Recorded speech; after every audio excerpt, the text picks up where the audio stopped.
comparing these guys right here.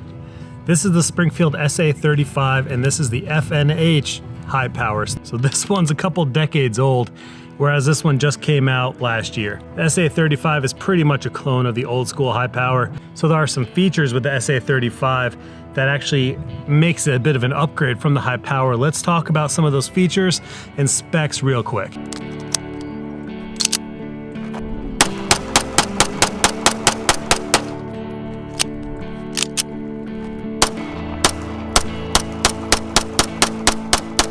The slide and the frame are both forged carbon steel and they have a blued finish, and then you have checkered walnut grips. Now this firearm does come with one 15-round magazine. It doesn't come with two like most guns would, but that's fine. We'll talk a little bit more about magazines in just a bit. Front sight has a white dot on it, and then you have a black serrated rear sight.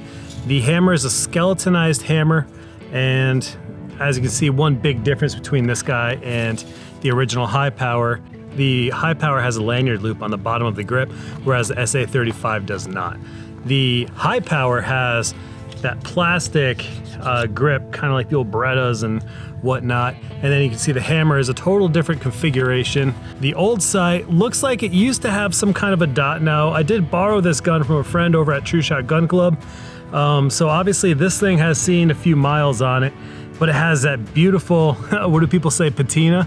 It looks awesome because it is kind of shredded up and scratched up and it just looks like it's been worn. But I actually really dig this look, just because you can tell this thing has some stories to tell, even if it's from inside a safe. Some of the differences, like I said, are the lanyard loop, the grip texturing, the grip material, the hammers, and the sights. There's a couple tests that I ran when I went out there shooting. Now, one of those tests was obviously reliability. Each one of these guns I put 5 magazines through just to test if they're feeding everything. Obviously, they have a very similar feel, but surprisingly, there's a lot of differences too. It's weird because first shot on the SA-35 seems like it was a little smoother. However, repetitive follow-up shots with this guy with the Hi-Power actually felt a little softer. So something about the Hi-Power feels slightly softer than the SA-35, and I can't quite pinpoint what it is, other than it just feels pretty good. The SA-35 over here, it's a little more modern. And there's one pet peeve I have with some of these older guns, and also one of these guys right here, the Hi-Power. So the problem with the old Hi-Powers is they have an internal magazine safety or disconnect. What that means is, say there's no magazine inside the firearm, you cannot release that hammer. So once you put the magazine inside, then it fires. Not the same for the SA-35. This guy will fire without the magazine inserted. That could be a feature that's maybe broken. Maybe your magazine's messed up. Maybe you're in some kind of a tiff, gunfight, whatever, and you don't have a magazine fully flush in your gun, but you have one in the chamber. What if you accidentally drop your magazine, but you still want to utilize that one round in your chamber? You can't with those old guns that have the magazine disconnect, it just won't fire. So that's one issue that I have with that. Some people don't really care. It's just something I actually really don't like about those old guns. I have a Walther P22 that has the same thing, that stupid magazine safety. You can fault me for not liking it, that's fine. I'm not a fan of external safeties in general, but that's my own opinion. You guys do you. So real quick, some people were asking about these sunglasses that I'm wearing. These guys right here. And these guys are the Gators Spectre Ballistic glasses. These have the green Cerakote, all made in the USA. I did put a link to these specific glasses in the description below. So if you guys want to get a pair for yourself, your description below, so check it out. Both firearms do have your frame safeties right back here, right above the grip. Now I will say, here's the Hi-Powers version. It's kinda, let me cock it back. On the old Hi-Power, it's just a little tab to flip up or down, and it can be a little difficult to reach, but this guy, which is kind of nice, it kind of reminds me of like an old 1911. This kind of has almost more of like a 1911 type lever. It's a little longer, a little easier to activate, actuate, whatever you want to call it. It does have a length of 7.8 inches and overall height of 4.8 inches, just about 2 pounds at 31.5 ounces. And MSRP is $6.99. Now it can be had for cheaper. I've seen it cheaper, but it's actually a pretty good value. So back to the impressions. So both the SA-35 and the Hi-Power are a pleasure to shoot.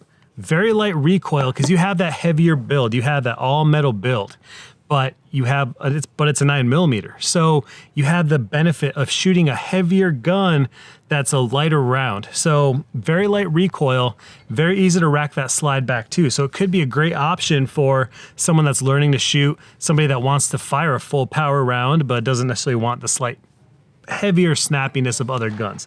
That being said, I've never really found 9mm to be snappy in general, unless it's a micro compact, like really one of the really small ones, but it's a benefit. Whether or not you want to see it that way or not, I think it's a benefit. There's also something really nice about an all metal, classy looking gun. Now these walnut grips, these checkered walnut grips, everything about this gun is just classy. It just feels nice. It has a really good fitment. There's not a lot of slop between the frame and the slide. And accuracy is more accurate than I can be. So, and I can say that just about with any firearm. Most guns are more accurate than I am capable of shooting them. If I had to pick between the OG Hi-Power and the SA-35, and we're talking about a new gun to use, whether it's for some kind of duty, something like that, I'd probably pick the SA-35 because, well, first of all, it's more modern. Second of all, it has some features that kind of corrected the issues of the old Hi-Power, between that magazine safety, the hammer, and a better sight system on it too. One thing that I did do with both guns also is I rotated the magazine. So for each firearm I had the magazine, and what I did was I swapped magazines between the two guns. So I tested out the Hi-Power magazine inside the SA-35 and the SA-35 magazine inside the Hi-Power. So right now we're going to test out if the magazines are backwards compatible. What I have right here is the FNH Hi-Power magazine with 10 rounds. I'm going to try it inside the Springfield SA-35 and see if the FN magazine works from decades ago.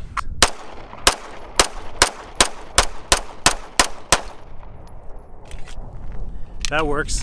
All right, so right here we have the Springfield magazine with the FNH Hi-Power right here.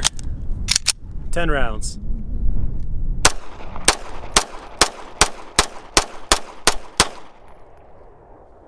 All right, so that's good.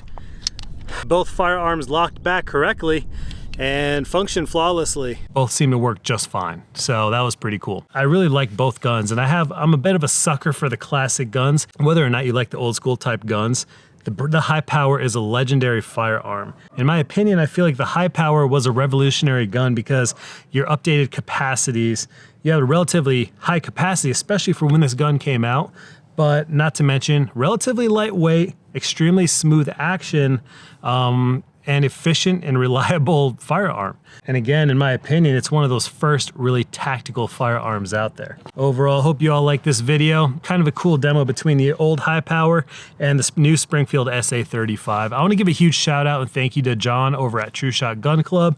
He let me borrow his Hi-Power for this review, and they even supplied some of the ammo for the testing for this too. So shout out to True Shot and John as well. So thank you all so much. I'll see you guys later.